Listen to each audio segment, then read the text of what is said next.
Hello friends, मैं हूं Girish Chaudhary. Grow up more में आप सबका स्वागत है। तो पिछले वीडियो में हमने देखा कि ऐप कैसे क्रिएट करते हैं, उसको रन कैसे करते हैं। ऐप को तो नहीं, हमने प्रोजेक्ट को ही रन करके देखा सिंगुलर। अब यहाँ पे हम देखते हैं कि ऐप का यूज़ क्या है, किस तरह से होता है। यहाँ पे आप स्क्रीन पे देख सकते हैं कि जब हम किसी भी प्रोजेक्ट को रन करते हैं तो हमें ये पेज होता है। हमें होम पेज में कुछ अपना टेक्स्ट लिखना है, कुछ अपने सेंटेंस लिखने हैं, होम पेज या अलग अलग पेज हमें शो करना है। ठीक है, तो सबसे पहले इसका हम सिनेरियो देखते हैं कि किस तरह से ये काम करता है। सबसे पहले आपके प्रोजेक्ट में जाइए, तो फ्रंट में सबसे पहले आपको क्या देखना है। तो यहाँ पे देखिए, सबसे पहले तो यहाँ पे एक URL फाइल आपको क्रिएट करनी रहती है कि आपको कौन से फंक्शंस कॉल करने हैं। ठीक है, अब देखिए यहाँ पे URL नाम की कोई फ़ाइल नहीं है, तो वही URL फाइल आप ई-कॉमर्स से कॉपी कर सकते हैं। जैसे यहाँ से मैंने एक कॉपी किया ये फ़ाइल और यहाँ पे फ्रंट पे मैं पेस्ट कर देता हूँ। तो ये बेसिकली पहले बनती थी, अभी के वर्जन में ये नहीं बन रही है। तो ये इसको मैं सबसे पहले तो ये ऊपर के जो कमेंट्स है इसको मैं निकाल देता हूँ, इसकी कोई ज़रूरत नहीं है। ठीक है, यहाँ पे देखिए ऑलरेडी ये एक दिया हुआ है, अब इसकी ज़रूरत नहीं है। क्यों? क्योंकि ये URLs ऑलरेडी यहाँ पे इन्वॉल्व है प्रोजेक्ट के URLs में, तो इसकी ज़रूरत नहीं है। तो इसको हम बंद कर देते हैं, मतलब कि इसको हम डिलीट कर देते हैं, इसकी ज़रूरत नहीं है। सबसे पहली चीज़, अब ये URL पैटर्न क्या है कि मतलब हमारी वेबसाइट है या वेब पेजेस हैं वो किस URL से ओपन होना चाहिए, जैसे कि /about /contact। तो ये सब चीज़ें यहाँ पे हमें डिफ़ाइन करनी रहती है। ठीक है, तो सबसे पहले URL में क्या लिखना है, तो सबसे पहले मैं स्टार्ट करता हूँ पाथ। अब पाथ में क्या लिखना है, तो बेसिकली सबसे पहले पाथ लिए लिखना है कि हमें होम पेज के लिए लिखना है। होम पेज लिखना है तो हमें ब्लैंक करना है। ठीक है, ब्लैंक मतलब पहला पेज यही रन होगा, यही कॉल होगा। इसकी वजह से हम ब्लैंक करते हैं। अब वहाँ पे दिखना क्या चाहिए, तो जैसे यहाँ पे आप एक फ़ाइल देख सकते हो व्यूज़, उसके अंदर जो भी फंक्शंस हम कॉल करना है वो फंक्शंस हम कॉल करेंगे। अब यहाँ पे देखिए तो व्यू में कोई फंक्शन नहीं है, पर फिर भी यहाँ पे हम लिखते हैं, देखिए व्यूज़ जो फाइल का नाम है वही हम लिखते हैं, डॉट होम नाम का फंक्शन हम वहाँ पे बनाएंगे। मतलब होम हमारा होम पेज होगा। होम पेज के लिए हम फंक्शन वहाँ पे क्रिएट कर रहे हैं, तो वही यहाँ पे कॉल होगा। अभी यहाँ पे नहीं है, पर वो बाद में हम देखते हैं। अब देखिए यहाँ पे व्यू में कुछ ये एरर आ रहा है। तो व्यू क्या है कि यहाँ पे ऊपर हमें इंपोर्ट करना पड़ता है। तो आप कुछ अलग अलग तरीके से कर सकते हैं, जैसे फ्रॉम डॉट इंपोर्ट आप इस तरह से व्यूज़ भी कर सकते हैं। ठीक है, पर डॉट में क्या है कि आपको पता नहीं चलता है कि आप कौन सा व्यूज़, किस ऐप का व्यूज़ आप कॉल कर रहे हैं। तो यहाँ पे आप इजीली फ्रॉम की जगह आप अपना ऐप का नाम भी लिख सकते हैं। देखिए फ्रंट मैंने लिख दिया, तो यहाँ पे आप देख सकते हैं कि हमारे ऐप का नाम क्या है, फ्रंट। तो फ्रंट ऐप में से व्यूज़ इंपोर्ट करो। अब देखिए यहाँ से ये एरर चली गई, पर यहाँ पे होम ऐसा कुछ है नहीं। अब जैसे इसको मैं अगर रन करने की ट्राई करूँगा, देखिए अब यहाँ पे मैं वापस इसको मैं ब्राउज़र में जाके इसको रिफ़्रेश करता हूँ, तो देखिए यहाँ पे कोई रिस्पांस नहीं आ रहा है। क्यों रिस्पांस नहीं आ रहा है? क्योंकि अभी तक हमने प्रोसेस कंप्लीट नहीं किए। तो सबसे पहले व्यूज़ फाइल में इस होम नाम को फंक्शन हमें बनाना पड़ेगा। तो सपोज़ यहाँ पे हम व्यूज़ में जाते हैं और यहाँ पे हम एक फ़ंक्शन बनाते हैं डेफ होम। ये हमारा बेसिक्स है। अब बेसिकली वेबसाइट क्या होता है, जब भी हम URL ऊपर लिखते हैं तो वो कॉल होता है। ठीक है, तो वो रिक्वेस्ट करता है। तो बेसिकली जब होम पेज हम पे एंटर करेंगे तो वो बेसिकली क्या है कि पर्टिकुलर जो भी फंक्शन यहाँ पे कॉल हुआ है तो वो रिक्वेस्ट भेजेगा। तो यहाँ पे हम लिखेंगे रिक्वेस्ट।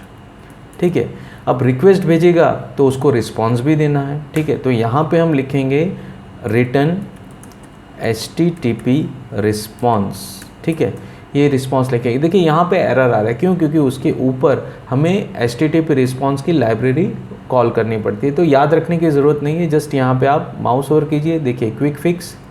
यहाँ पे सब आपको मिल जाएगी कि कौन सी लाइब्रेरी है। तो हमें जो लाइब्रेरी इसमें इंपोर्ट करनी है तो ये बेसिकली ये है, that add from django.http import HTTP response. तो ये देखिए ये यहाँ से चला जाएगा एरर। अब रिस्पॉन्स में हमें क्या रिटर्न करना है? ठीक है, हम यहाँ पे लिखते हैं जैसे H1 जो HTML टैग है वही हम यहाँ पे लिखते हैं। तो H1 और उसका एंडिंग। तो HTML अगर आपको आता है बेहतर है, तो आपको प्री रिक्विजिट है कि आपको HTML CSS बूटस्ट्रैप ये सारी चीज़ें आपको आनी चाहिए। नहीं आती है तो कोई प्रॉब्लम नहीं है, हमारे लिए हमारे वीडियोस वहाँ पे उसके लिए भी बना रहे हैं। उसमें से भी आप आसानी से स्टेप बाय स्टेप सारी चीज़ें एडवांस लेवल तक सीख सकते हैं। ठीक है, यहाँ पे हम लिखते हैं welcome to my home page. ठीक है। सो ये यहाँ पे हमने लिख दिया। चलिए वापस एक बार ट्राई करते हैं इसको, यहाँ पे रिफ्रेश करते हैं पेज को। देखिए यहाँ पे अभी भी कुछ नहीं आ रहा है, क्यों? क्योंकि अभी भी प्रोजेक्ट को पता नहीं है। देखिए हमारा प्रोजेक्ट है, ये तो हमारी ऐप है, हमारे प्रोजेक्ट को पता नहीं है कि कौन से URL को होम पेज देना है। तो ये हमें सबसे पहले प्रोजेक्ट को बताना पड़ेगा कि भाई ये URL यहाँ पे आपको कॉल करना है, ठीक है।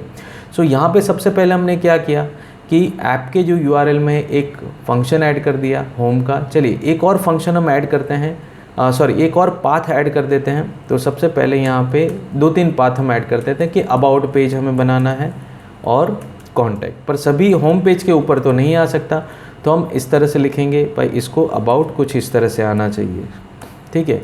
और इसमें सपोज़ मुझे कॉन्टैक्ट तो कुछ इस तरह से आना चाहिए। मतलब कि अगर मैं ऐसा लिखता हूँ कि www.mysite.com, सो बेसिकली अगर मैं सिर्फ इतना लिखूँगा तो ये फंक्शन कॉल होगा, अगर मैं /about लिखूँगा तो ये फंक्शन कॉल होगा, और /contact लिखूँगा तो ये फंक्शन कॉल होगा। तो इस तरह से ये काम करता है, ठीक है। सो यहाँ पे हम 3 फंक्शन बना दिए हैं, पर जैसे मैंने कहा कि व्यूज़ में हमें ये फंक्शन बनाने भी ज़रूरी है क्योंकि होम ही हमने बनाया है। तो यहाँ पे हम ये दोनों ही फंक्शन बना देते हैं। सो यहाँ पे सिंपली मैं कॉपी कर लेता हूँ क्योंकि ओके। सो यहाँ पे जस्ट मैं अबाउट एंड कॉन्टैक्ट, ठीक है। और यहाँ पे मैं कुछ टेक्स्ट चेंज कर देता हूँ ताकि हमें पता चले कि प्रॉपर है हम। So this is about us, ऐसा कुछ हम लिख सकते हैं, this is about us and our contact और समथिंग माई कॉन्टैक्ट दैट 9662278990, ठीक है। सो इस तरह से हमने 3 फंक्शन बना दिए। अब यहाँ पे URL में भी प्रॉपर है और व्यूज़ में भी हमने 3 फंक्शन बना दिए। फिर भी यहाँ पे देखिए कुछ भी नहीं आ रहा है, क्यों? क्योंकि अभी तक हमने प्रोजेक्ट को कहा नहीं है कि ये इसके पार्ट है। अब यहाँ पे देखिए कुछ एरर आ रहा है, ठीक है। एरर क्यों आ रहा है कि जितने भी पाथ दो आप कॉपी करके दो, ठीक है, कॉमा करके दो, ये आपको ध्यान रखना है। लास्ट में कॉमा होगा कोई प्रॉब्लम नहीं होगा, पर इस तरह से आपको देना है, ठीक है। तो यहाँ पे देखिए जो पाथ हमने लिखे हैं वही पाथ के हमने सारे फंक्शन भी बना दिए हैं, ठीक है। अब हमें प्रोजेक्ट को कहना है कि ये जो URL है it is a part of this project. तो ये सारे URL को हमें प्रोजेक्ट को आइडेंटिफाई करवाना है कि भाई ये URL है, इसी हिसाब से आपके जो URL है वर्क करने चाहिए, ये फंक्शन कॉल होने चाहिए। चलिए तो अब जैसे ये सारे URL हमें प्रोजेक्ट के URL में ऐड करने हैं, तो यहाँ पे हम क्या करेंगे? तो सबसे पहले यहाँ पे हम पाथ लिखेंगे। अब वो सारे URL मुझे लिखने की ज़रूरत नहीं है, यहाँ पे मैं सिर्फ ब्लैंक कर दूँगा और इंक्लूड करूँगा। तो बेसिकली यहाँ पे मुझे पाथ के साथ URLs के साथ ही ये एक इंक्लूड, तो यहाँ पे पैकेज है या फंक्शन है, इसको हम कॉल कर सकते हैं। सो यहाँ पे देखिए अब मैं यहाँ पे इंक्लूड लिखूँगा। सो इंक्लूड में मैं क्या लिखूँगा? मुझे यहाँ पे ये बताना है प्रोजेक्ट को कि फ्रंट के जो URLs है वो इस प्रोजेक्ट से रिलेटेड है, तो आप उसको कंसीडर कीजिए। उसमें जो URL जिस तरह से कॉल किए उसी तरह से आप पेज दिखना चाहिए, ठीक है। सो यहाँ पे मैं सिंगल कोट्स में, डबल कोट्स में आप लिख सकते हैं दैट इज़, तो यहाँ पे मैं लिखूँगा फ्रंट की जो URL फाइल है, क्योंकि हमारे URL सब कहाँ पे है? फ्रंट की URLs में। तो इंक्लूड जो प्रोजेक्ट में है इसके URLs फाइल्स को, मतलब URLs को ऐड कर दो। तो फाइल्स का नाम ही आपको यहाँ पे लिखना है कि project.urls, ठीक है। सो यहाँ पे ये हो गया। अब हम ट्राई करते हैं। देखिए यहाँ पे काफ़ी सारी चीज़ें यहाँ पे, अब देखिए फ्रंट का नो मॉड्यूल नेम, तो बेसिकली मेरा स्पेलिंग गलत है यहाँ पे, तो FRONT, ठीक है। सो यहाँ पे देखिए वापस मैं सेव करता हूँ। सो चलिए अब यहाँ पे हम ट्राई करते हैं कि आ रहा है कि नहीं। सो फ्रंट, तो यहाँ पे ओके, तो एक बार रिफ़्रेश करके यहाँ पे देखते हैं। सो ये देखिए कुछ एरर आ रही है, तो कोई बात नहीं, फिर से आप प्रोजेक्ट रन कीजिए। तो यहाँ पे मैं बाहर निकलता हूँ, Ctrl+C ब्रेक करता हूँ, ठीक है, और प्रोजेक्ट को एक बार रन करता हूँ। कभी कभी ऐसा होता है, तो आपको ध्यान रखना है कि ऐसा हो, आपको लगता है कहीं पे एरर नहीं है, तो एक बार प्रोजेक्ट को रिस्टार्ट कीजिए, मतलब रन कीजिए। सो यहाँ पे देखिए python manage.py रन सर्वर, तो यहाँ पे फिर से हम स्टार्ट करते हैं। सो ये देखिए प्रॉपरली रनिंग है। वापस हम यहाँ पे जाके रिफ़्रेश करते हैं। सो ये देखिए आ गया, welcome to my home page. अब ये किस तरह से हुआ ये आपको मैंने बताया कि सबसे पहले तो प्रोजेक्ट ने अपने URLs में देखा कि URLs में क्या है, जैसे एडमिन है, ठीक है, एडमिन का भी हम बाद में देखेंगे। तो सबसे पहले ये देखा कि यहाँ पे जो फ्रंट के जो URLs है सारे मुझे कॉल करने हैं, तो ये फ्रंट के URL में गया। अब उसने देखा कि जो फर्स्ट है वो ब्लैंक है, मतलब यही मेरा होम पेज है। अगर मुझे अबाउट कॉल करना है तो यहाँ पे मैं अगर /about लिखूँगा तो अबाउट कॉल होगा, ये देखिए। अगर मैं /contact लिखूँगा तो कॉन्टैक्ट कॉल होगा। तो इस तरह से ये काम करता है, ठीक है, ये देखिए। सो इस तरह से हम ऐप के जो भी हम HTML बेस पे जो भी शो करना चाहता है, कौन सा होम पेज हमें शो करना है, क्या टैग शो करनी है, वो सारी चीज़ें हम यहाँ पे इस तरह से कॉल कर सकते हैं। तो ये URL पैटर्न आपको थोड़ा समझना ज़रूरी है। जितना आप URL पैटर्न समझोगे उतना ही बेहतर आप काम कर पाओगे। अब जैसे ये तो एक ऐप है, जैसे मल्टीपल ऐप भी आप इसमें ऐड करके इसको आप कॉल पर कर पाओगे। जैसे हम रियल टाइम प्रोजेक्ट बनाएंगे वैसे ही मैं आपको यहाँ पे बहुत डिटेल में भी ये सारी चीज़ें बताऊँगा। सो यहाँ पे हमने देखा कि जो डिफ़ॉल्ट पेज है उसको हम कैसे रिप्लेस कर सकते हैं, कैसे फंक्शंस कॉल कर सकते हैं, ठीक है। सो इस तरह से ये काम करता है।